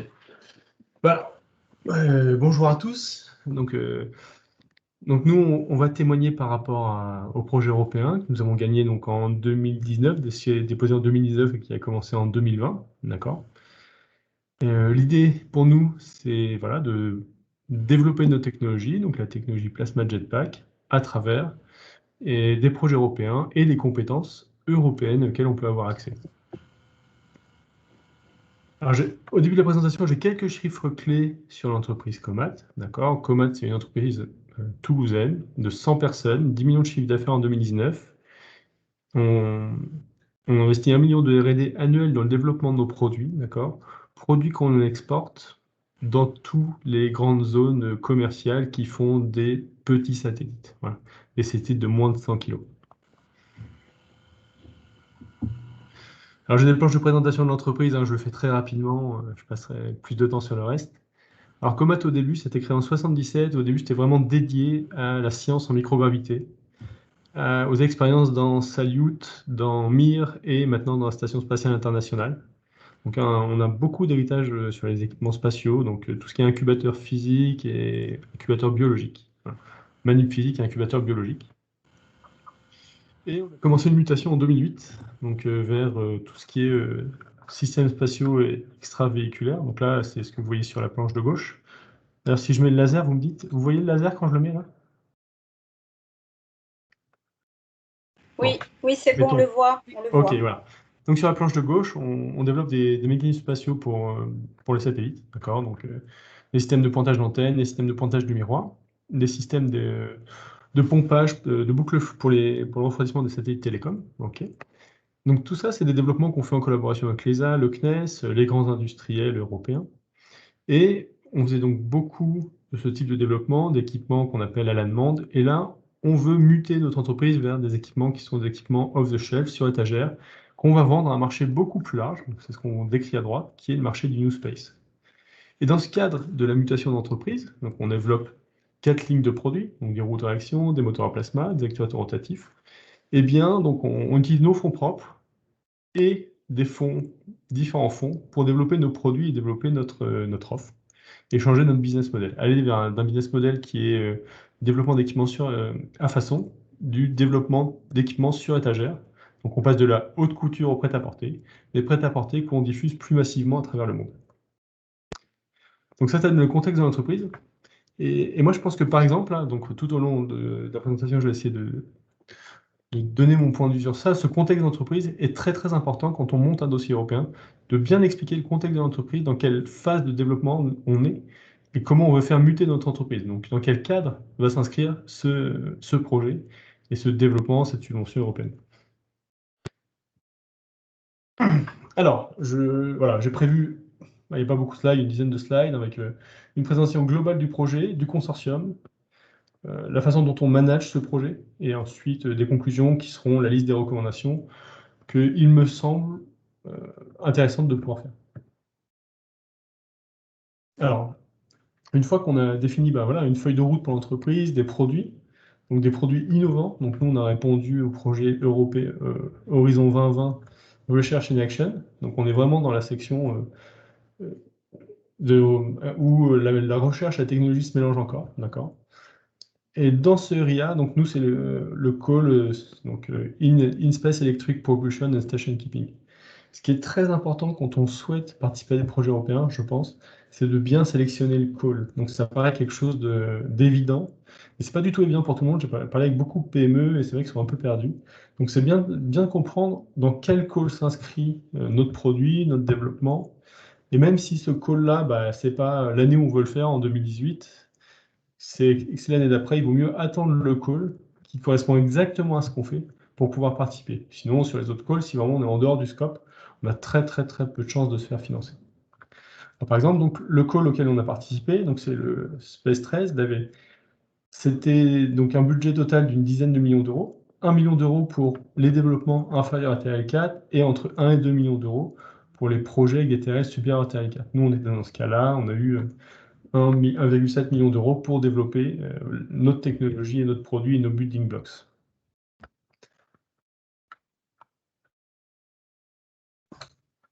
Voilà. Alors, j'essaie de passer à la slide suivante. Il est un petit peu bloqué. Ah, voilà, c'est bon. Alors, nous, quand on fait ça, donc on lit le call et on essaye de voir en fait comment notre projet peut s'inscrire dans ce call. Donc, on définit l'objectif global du projet et surtout, on définit des sous-objectifs qui vont nous permettre ensuite, à partir de ça, d'écrire notre proposition. Donc, on a un objectif global, développer de la technologie et des building blocks pour arriver à un produit. Et après, on a des sous-objectifs, d'accord, qui vont nous définir après nos packages, nos plans de travaux, nos partenaires, et qui vont nous guider tout au long de la rédaction du call. Par exemple, ici, donc, on développe une technologie de module de propulsion en plasma. Et le premier objectif, c'est consolider les problématiques physiques autour de cette science du plasma. Deuxième partie, c'est travailler sur la technologie, donc vraiment de la technologie appliquée. Troisième partie, c'est de développer le produit. Et quatrième partie, l'analyse de marché et de la mission. Alors, je ne sais pas si tout le monde connaît ces calls, mais il y a une partie donc objectif et une partie ambition. C'est-à-dire qu'il faut dire, OK, maintenant sur la technologie qu'on veut développer, quelles sont nos ambitions, qu'est-ce qu'on veut prouver à travers ce projet et quelle est la proposition, l'envie de valeur qu'on veut proposer au marché. Donc typiquement, nous, les ambitions qu'on avait affichées, c'était qu'on ambitionne d'apporter une rupture à la propulsion spatiale de faible puissance, moins de 30 watts, et surtout, on ambitionne aussi de développer de nouveaux marchés, de nouvelles applications, du fait des caractéristiques intrinsèques de notre moteur. Alors, au niveau du consortium, alors nous, ce qu'on fait, en fait, c'est qu'on connaît bien le monde de la propulsion spatiale et de la physique en Europe, donc en tous les cas de ce qu'on fait, et on allait chercher les meilleurs experts en Europe pour la physique qui nous concerne. Donc pour nous, c'est une chance, on allait pouvoir chercher des experts de l'université de Munich qui ont travaillé aux États-Unis pour les missions scientifiques nucléaires américaines, qui ont ce savoir-faire là. Donc, c'est des équipes qui sont un peu brassées à travers le monde, là, qui sont fixées aux États-Unis, qui sont fixées à Munich, et qui ont des compétences très particulières sur l'arc sous vide, par exemple. Plasmasol, en République tchèque, par exemple, en Tchéquie, ici, ont des compétences aussi très particulières en simulation. Voilà.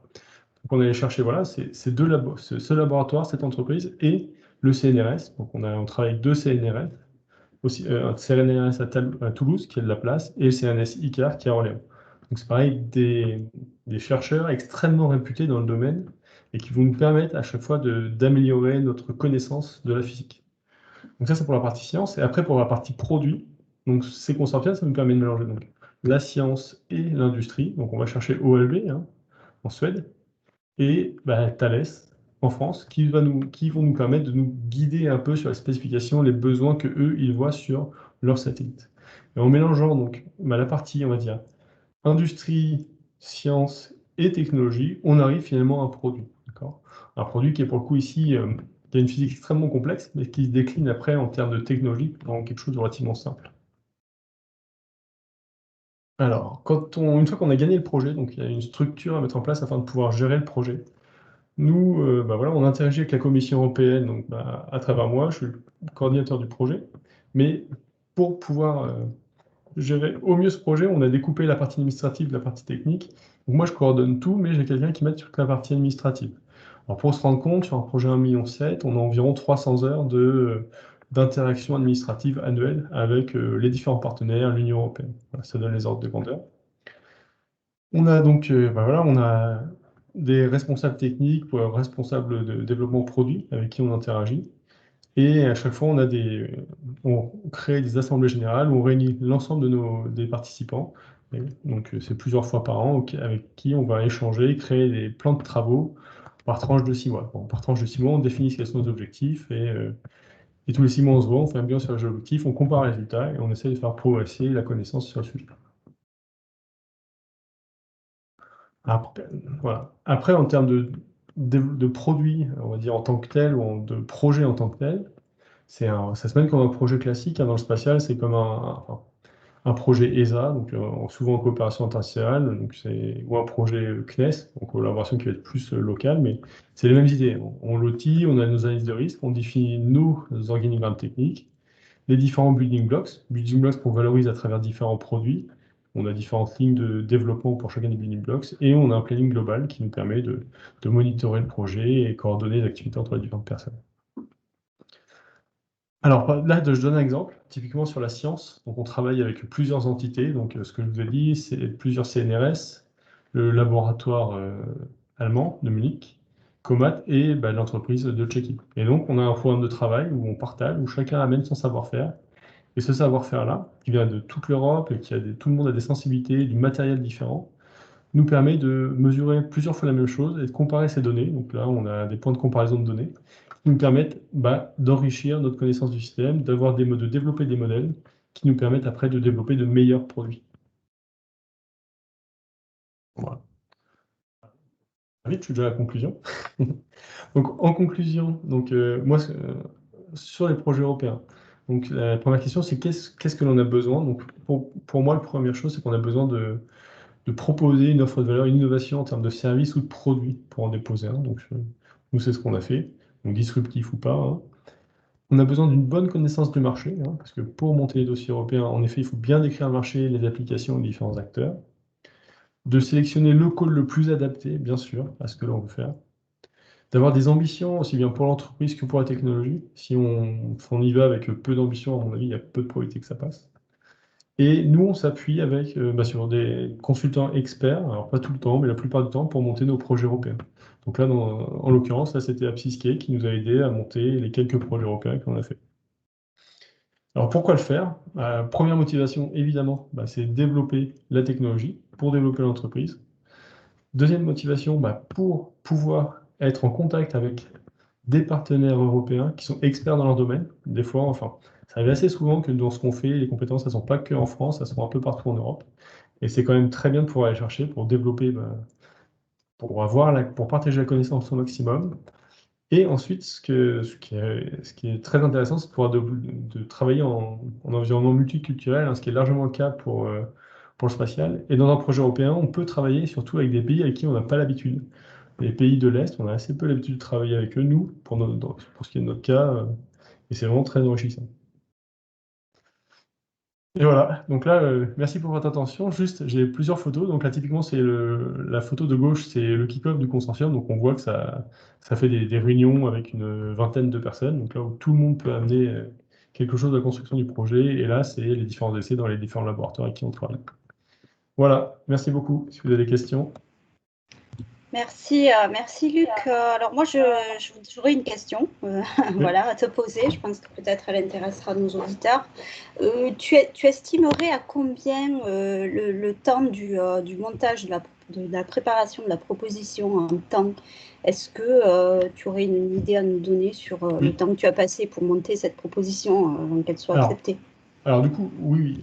Nous, par contre, il faut relativiser parce qu'on est quand même entraîné à le faire. On en a posé plusieurs avant qu'il y en ait un qui a accepté. Finalement, on a un certain entraînement. Donc au début, quand on n'en a jamais fait, c'est pas à plein temps, mais c'est environ 3 mois. D'accord. Et quand on commence à avoir l'habitude, qu'on connaît à peu près les différentes personnes à travers l'Europe dont on a besoin, c'est dans les 1 mois et demi, 2 mois à peu près. Après, c'est pas des gros consortiums que j'ai. Moi, on est juste 6 et les budgets, c'est 1,7 million. Voilà. Ok, merci Luc. Si les auditeurs n'ont pas... Il y a des questions, Sylviane? Oui. Il y avait une autre question, mais vous avez commencé à y répondre, c'est est-ce que c'est votre première participation à un projet européen? J'ai compris que non. Ouais. Avez-vous commencé par des participations avant d'être coordinateur et comment concrètement trouver les bons partenaires? D'accord. Alors, en fait, c'est notre premier projet européen et on a été coordinateur directement, mais on a déposé plusieurs fois ce type de projet avant de réussir à l'avoir. On a persévéré sur plusieurs années, aussi bien sur le RIA que sur le EIC. D'accord? Donc, on a fait plusieurs projets. Donc, c'est pour ça qu'on dit qu'on commence à avoir l'habitude. Et ensuite, pour trouver nos partenaires, nous, ce qu'on fait beaucoup, c'est qu'on participe au SRC, aux différents meetings à travers l'Europe ou le monde sur les sujets de la propulsion. Au fur et à mesure, on développe le réseau comme ça. Et là, ce projet nous permet d'intensifier nos connexions avec ce réseau-là, ce qui est quand même très bien. Voilà. Et de se faire connaître de la commission aussi? Oui, oui. Ok. D'autres questions? Sinon, les participants ont aussi vos coordonnées s'ils veulent continuer les échanges par ailleurs. Avec plaisir. Merci beaucoup pour ce témoignage très intéressant.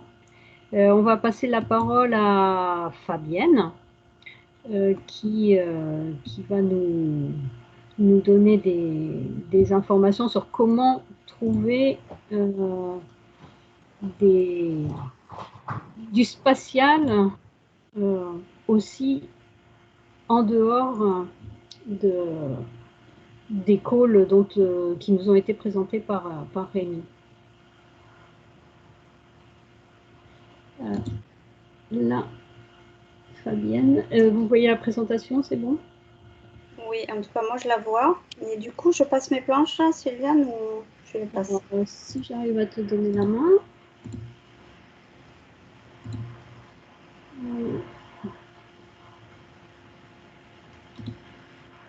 Bon, sinon, on peut rester. Oui. C'est ça. Commence. Bon. Oui, alors, donc oui, bonjour à tous. Donc, je vais vous parler, moi, de où est-ce qu'on peut trouver dans le programme cadre d'autres opportunités pour le spatial. Alors, je vais commencer par vous parler de l'EIC. Donc, l'EIC, c'est le European Innovation Council et il est intégré dans le pilier 3 d'Horizon Europe. Hein. Le cluster 4 et le programme espace faisant partie du pilier 2. Voilà, donc l'EIC, en fait, c'est quelque chose qui est bon. On va voir, pas tout à fait nouveau. Il y a eu déjà des EIC pilotes dans Horizon 2020, mais ça a été créé par la Commission européenne comme un one-stop shop pour tout ce qui est en fait innovation de rupture, disruptive, deep tech souvent, et en fait à fort potentiel marché. C'est un programme qui est ouvert à tous les innovateurs, quel que soit le secteur, avec un processus d'appel qui est pour certains guichets, sous-guichets EIC qui est au fil de l'eau, qui vient, c'est un programme qui vient en complément donc, de financement déjà ciblé par les challenges stratégiques d'Horizon Europe. Et bon, c'est un guichet qui est fortement compétitif et qui va finalement consacrer les meilleurs innovateurs européens à fort potentiel. Donc, c'est un guichet qui va financer de l'idée à vraiment l'investissement avec trois types d'EIC. On va trouver l'EIC Pathfinder pour la recherche très amont sur des technologies très nouvelles. Ensuite, on va trouver de l'EIC Transition pour financer le passage de la phase laboratoire à la pré-commercialisation. Et enfin, l'accélérateur pour vraiment accélérer la mise sur le marché de ces innovations. Alors, l'accélérateur, je vais y venir plus en détail, mais c'est vraiment réservé aux PME par contre. Voilà, et donc l'idée de l'Europe à travers cette EIC, c'est aussi de construire de véritables écosystèmes et communautés d'innovation. Donc on va trouver dans cette EIC tout un tas de business acceleration services avec du coaching, du mentoring, la participation d'investisseurs étrangers par exemple. On va avoir des programmes managers dédiés à ces projets EIC qui vont suivre les projets qui vont être retenus par la Commission. Et on va avoir aussi de l'interconnexion avec des investisseurs, des venture capital par exemple. Plan suivante.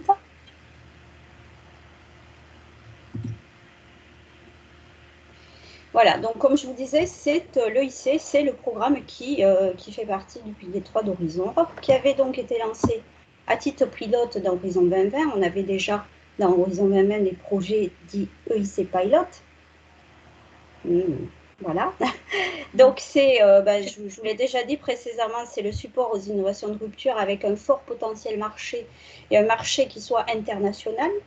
Ça concerne des produits, mais pas que. Hein. On peut déposer des projets qui vont concerner des nouveaux procédés ou des nouveaux services. On va trouver des calls, des open calls, hein, ou autrement on appelle aussi bottom-up dans le jargon, c'est-à-dire des appels qui ne sont pas thématisés. Et on va avoir aussi des challenges thématiques que l'Europe a proposé dans ce programme EIC. À savoir qu'à travers cette EIC, c'est 70% du budget qui sera alloué aux PME spécifiquement, hein, donc la volonté de la Commission européenne de pousser l'innovation des PME. On va trouver donc la place pour des projets qui peuvent être collaboratifs ou non applicants, donc, avec une seule entité. Et donc, c'est ouvert à tous, qu'on soit industriel, académique, qu'on soit une plateforme techno, sauf le IC Accelerator qui, lui, n'est réservé qu'aux PME. Donc, vous avez dans les rectangles du bas, donc vous avez la typologie des 3 EIC, donc le Pathfinder, qui délivre des grants, c'est de la subvention, voilà. Et le Pathfinder, c'est l'éclaireur, hein, qu'on traduirait en français, donc c'est pour financer des technologies très amont, qu'on estime du TRL 1 jusqu'au TRL 4, et ce sont des projets collaboratifs en consortium. Ensuite, on a le IC Transition. Donc là encore, de la subvention pour développer et valider des technos, donc un passage du TRL 4 à TRL 5. Et là, on a 2 possibilités de candidater, soit tout seul, soit en petit consortium. Là, on a un nombre maximal de partenaires par projet. Puis, on a le IC Accelerator. Certains d'entre vous ont peut-être connu l'instrument PME. Bon, on va dire que c'est un peu la suite, mais bien qu'il ait subi quelques modifications par rapport à l'instrument PME. Et là, on va trouver deux modèles de financement. On va trouver de la subvention, du grant, mais on va trouver aussi ce que l'Europe appelle du blended finance, qui est de l'equity, de la prise au capital de la Commission européenne par un outil spécifiquement créé qui s'appelle le IC Fund. Et là, ça va être dédié uniquement aux PME pour développer la techno à partir du TRL 5.6 jusqu'au TRL 8, le TRL 9 étant la mise sur le marché de l'innovation. Et là, ne pourront donc concourir à cet EIC Accélérateur que des PME qui déposeront des projets seuls. Planche suivante.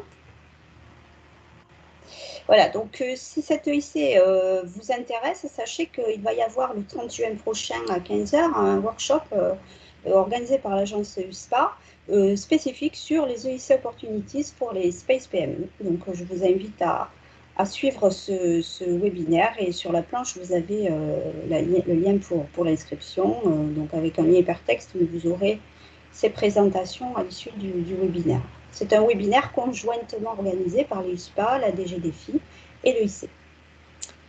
Voilà pour l'EIC. Planche suivante. Après, donc, Rémi vous en a parlé un petit peu dans sa présentation. Effectivement, on va trouver des sujets pour le spatial dans d'autres clusters du pilier 2 d'Horizon Europe. Et là, on peut vraiment saluer le travail de la Commission qui a fait effectivement vraiment un joli travail de mise en valeur du spatial et des données spatiales dans d'autres thématiques et dans d'autres clusters. Alors, je vous ai listé ici les clusters où on va trouver des appels qui vont spécifiquement faire mention des applications, des données Copernicus, Galileo, comme valeur ajoutée pour les solutions qui sont proposées dans les projets. Donc, dans le cluster 1 qui est dédié à la santé, on va trouver une destination. Alors, destination, c'est le nouveau nom de l'Horizon Europe, hein, on va dire que c'est le programme. C'est comme un programme de travail. Donc, l'idée de la Destination 4 du cluster 1, c'est donc d'assurer un soin de santé qui soit l'accès aux soins de santé de manière innovante, durable et de haute qualité. Donc là, évidemment, tout ce qui est, par exemple, technologie de communication spatiale peuvent donc trouver un intérêt.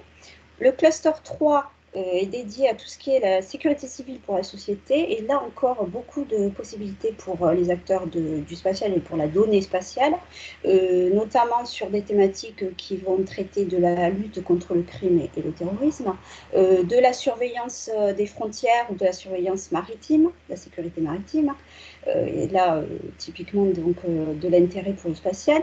Tout ce qui est également lié aux infrastructures critiques et donc à leur résilience, également sur des sujets pour rendre la société plus résiliente aux désastres.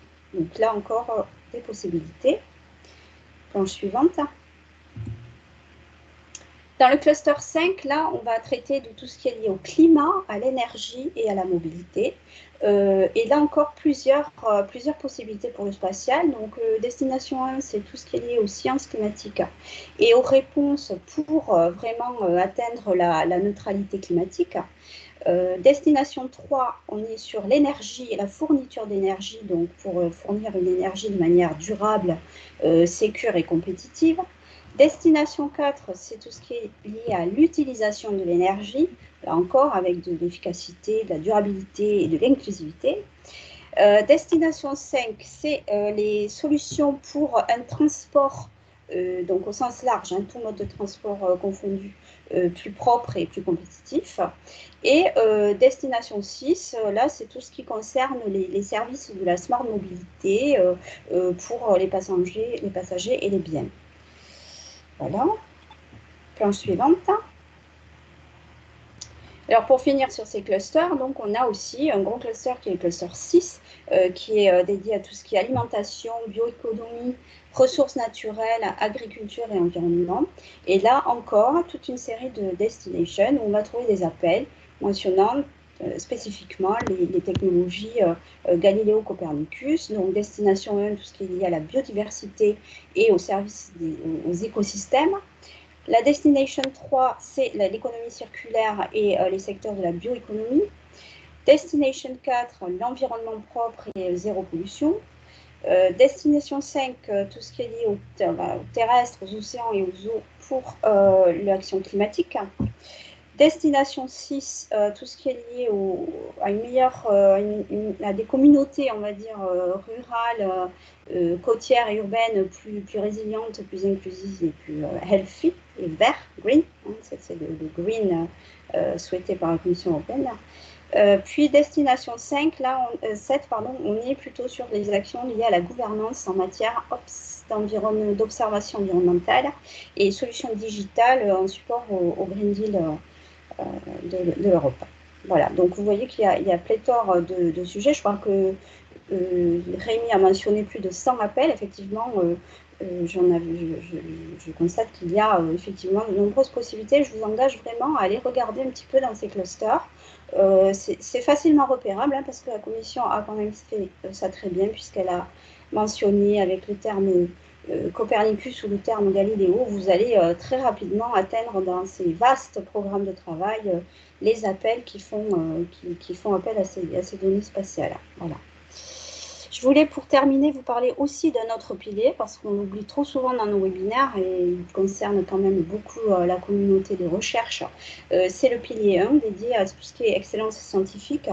Donc là, on est vraiment sur du soutien aux projets de recherche très exploratoires, une recherche très amont, plutôt apanage, on va dire, des académiques, mais on va voir qu'il y a aussi des possibilités pour les entreprises qui sont assez peu connues. Bon, on a d'abord l'ERC avec l'European Research Council qui va ouvrir donc des appels blancs. C'est un programme qui n'est pas thématisé, qui vise l'excellence scientifique. Et on a plusieurs types de bourses ERC qui sont des bourses délivrées de manière individuelle à des chercheurs, qui peuvent être des chercheurs débutants ou confirmés.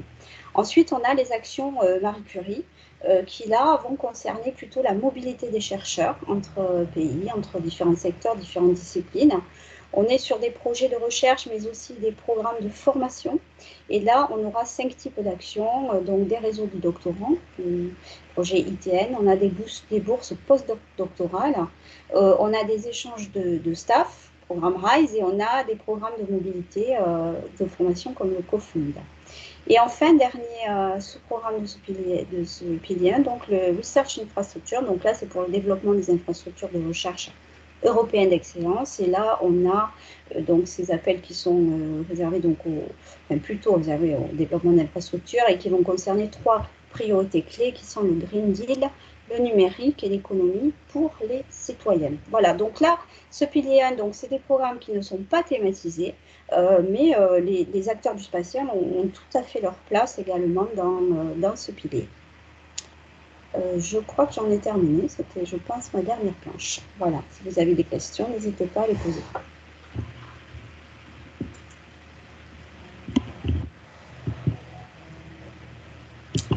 Je vais moi-même alors répondre à la question que je vois sur le chat. Il y avait dans HMM un outil pour trouver le spatial dans toute l'école. Est-il maintenu? Alors, non, il n'y avait pas un outil proposé directement par la Commission européenne. C'était un outil qui avait été développé par le CNES.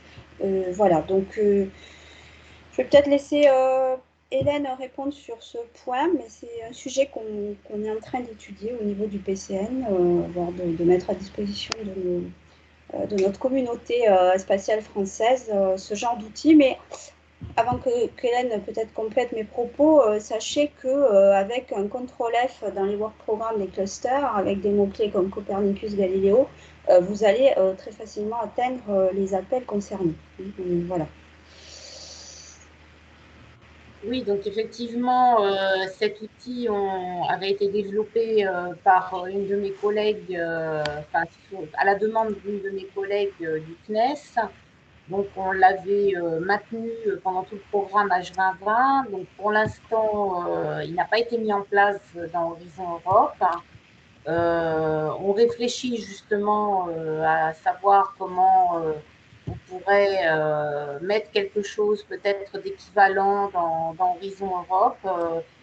mais on n'a pas vraiment pris de… En tous les cas, nous, au niveau du CNES, on n'a pas prévu de reconduire cet outil. Il faudrait voir au niveau du ministère, dans le cadre d'Horizon Europe, si cet outil… alors, on envisageait aussi de voir s'il n'y aurait pas moyen de le rendre générique, parce que nous, au niveau de l'espace, on a une communauté qui peut avoir besoin d'aller chercher des topics dans les différents programmes de recherche autres que celui du cluster 4, mais on pourrait imaginer qu'il y ait d'autres sujets, d'autres communautés qui aient le même besoin, et donc on pourrait imaginer un outil peut-être plus générique et qui pourrait servir pour d'autres communautés que la nôtre. Voilà.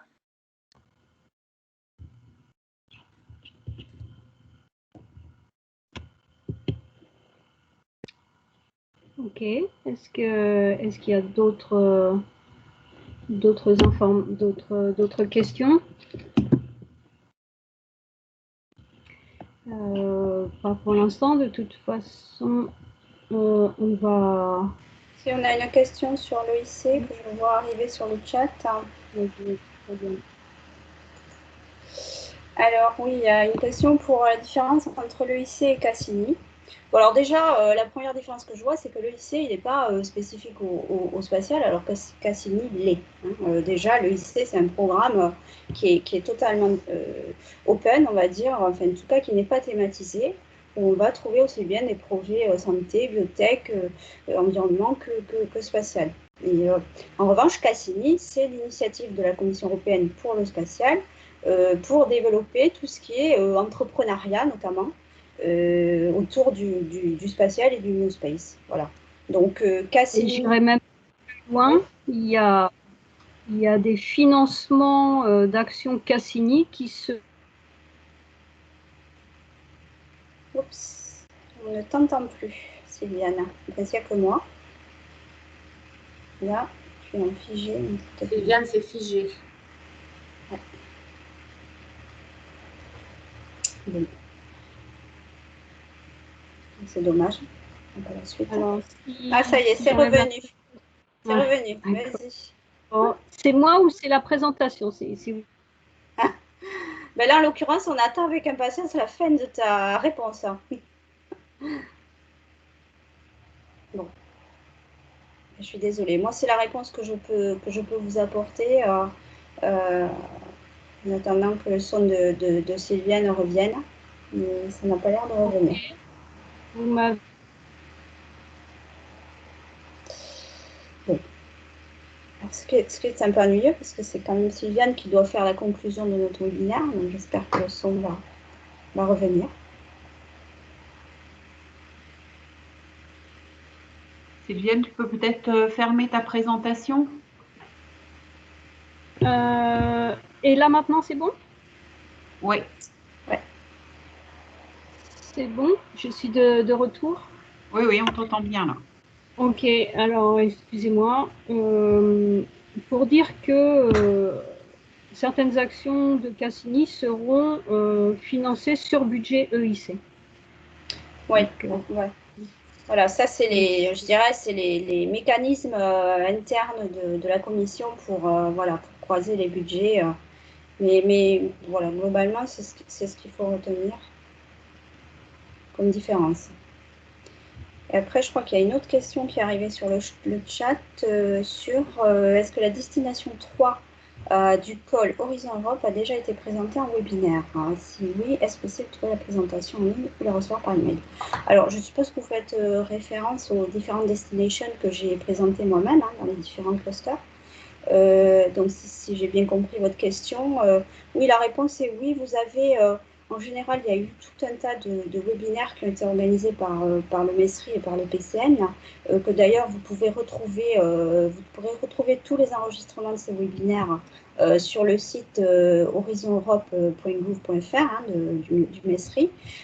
Voilà, donc la plupart de ces webinaires ont été enregistrés donc par cluster thématique. Donc ça, c'est la partie, on va dire, information française. Et puis, sachez que vous allez avoir tout un tas de webinaires d'InfoDay virtuels qui vont être organisés sous peu par la Commission européenne. Et je crois que Sylviane va nous en parler dans ses planches de conclusion.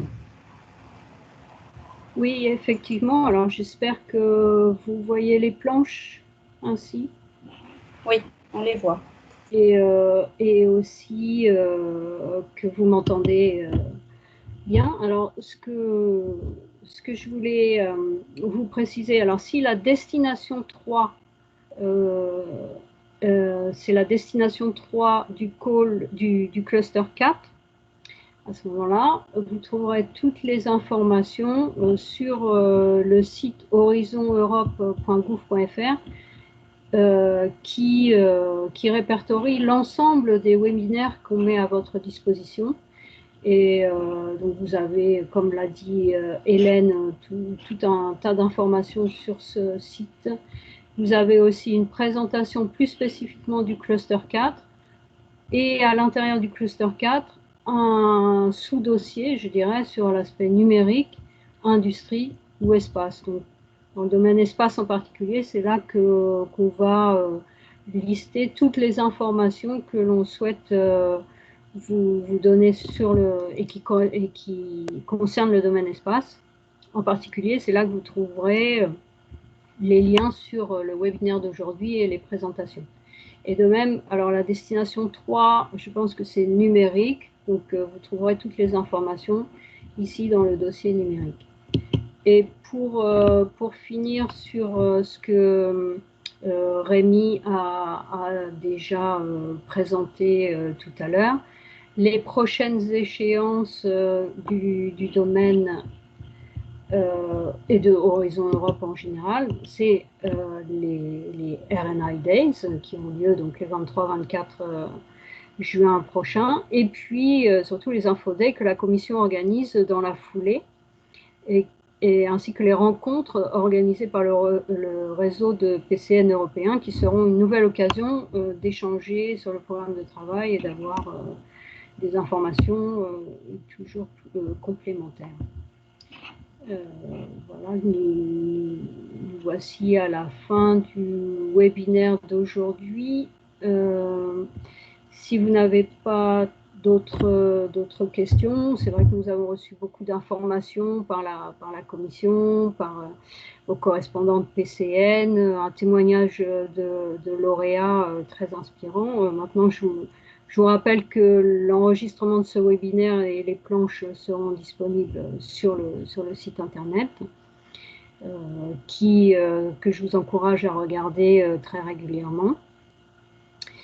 Et pour le PCN Espace, nous réfléchissons à d'autres rencontres avec vous, peut-être à la rentrée. N'hésitez pas à nous faire part de vos demandes particulières. Hélène vous a montré que vous avez sur le site un formulaire pour nous poser toutes les questions que vous souhaitez. Voilà, il reste, si vous voulez, peut-être quelques minutes, 1 ou 2 minutes pour des questions qui n'auraient pas trouvé de réponse jusque-là. Mais de toute façon, après coup, vous pouvez toujours nous envoyer vos questions par le formulaire PCN et nous pourrons publier les réponses si elles concernent un large public. Peut-être, si tu permets, Sylvain, je voudrais juste préciser le NCP Network. Vous avez ici le lien, pardon, pas NCP Network, mais en bas de la slide, vous avez un lien vers un brokerage event. Voilà, ça c'est quand même intéressant. Ce sont des événements qui sont en général collés aux InfoDay. Et le brokerage event, c'est l'événement dans lequel peuvent se rencontrer des partenaires potentiels de projets européens à l'échelle européenne. Donc si vous avez déjà sélectionné un appel qui vous intéresse et que vous êtes en recherche de partenaires européens, eh ben, je vous invite à vous inscrire à ce brokerage event. Alors, quand ça se fait en présentiel, c'est quand même plus sympa. Mais on a trouvé quand même maintenant des moyens d'assurer aussi ces brokerage events en virtuel et donc de réseauter à l'échelle européenne. Voilà, merci. Oui, merci Fabienne. Un mot ? Hélène, un mot de conclusion? Non, je te laissais faire la conclusion. Je crois qu'elle a été faite. D'accord. Eh ben, merci beaucoup de votre participation à tous et à très bientôt. Et nous espérons voir fleurir de nombreuses propositions de projets spatiaux avec des partenaires et aussi des coordinateurs français. Merci, à bientôt.